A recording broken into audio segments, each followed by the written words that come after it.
বিসমিল্লাহির রহমানির রহিম।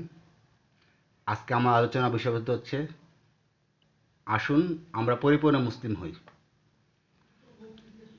রাসূলুল্লাহ ইসলাম বলেছেন, আমার উম্মতে কিছু লোক মূর্তি পূজা করবে। হাদিসটি উল্লেখ রয়েছে আবু দাউদে। রাসূল ইসলাম আরও বলেন, আমার উম্মতের বিশাল সংখ্যক লোক মোরশেদের সাথে অন্তর্ভুক্ত না হওয়া পর্যন্ত কিয়ামত সংঘটিত হবে না। প্রিয় মুসলিম ভাইরা, আপনাদের আঘাত করা আমার লক্ষ্য নয়। আমি আপনাদের ইসলাহ বা সংশোধন করতে চাই। আমাদের মাতৃভূমি বাংলাদেশ, রাজধানীকে বলা হয় মসজিদের নগরী। প্রতিদিন এই মসজিদগুলোতে প্রায় লক্ষাধিক মানুষ নামাজ পড়ে থাকে।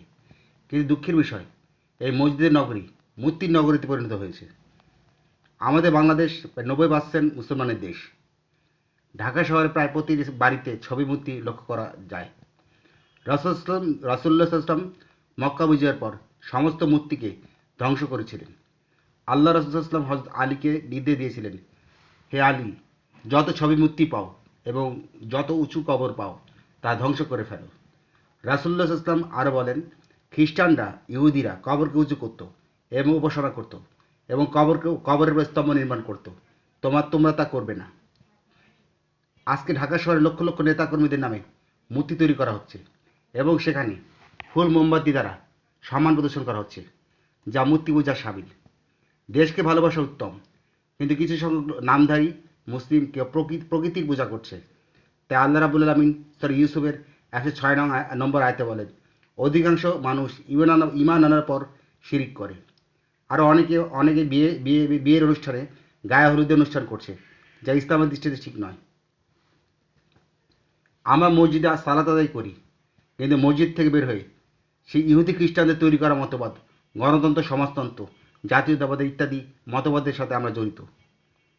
বর্তমান সারা পৃথিবী আব্রাহাম লিঙ্কনের গণতন্ত্রের পূজা করছে, অথচ আল্লাহ তাআলা কোরআনের সূরা বাকারায় বলেছেন, তোমরা দুই আল্লাহকে মেনো না, বরং এক আল্লাহর ইবাদত করো।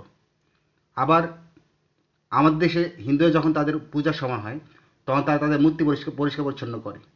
আবার তারা আবার আবার আবার তারা মূর্তি নিজেরা তৈরি করে এবং সেই বানানো মূর্তি সম্মান প্রদর্শন করে। ঠিক মুসলিমরাও বিভিন্ন দিবস আসলে ছবি মূর্তি পরিষ্কার করে এবং সেই মূর্তিকে সম্মান প্রদর্শন করে।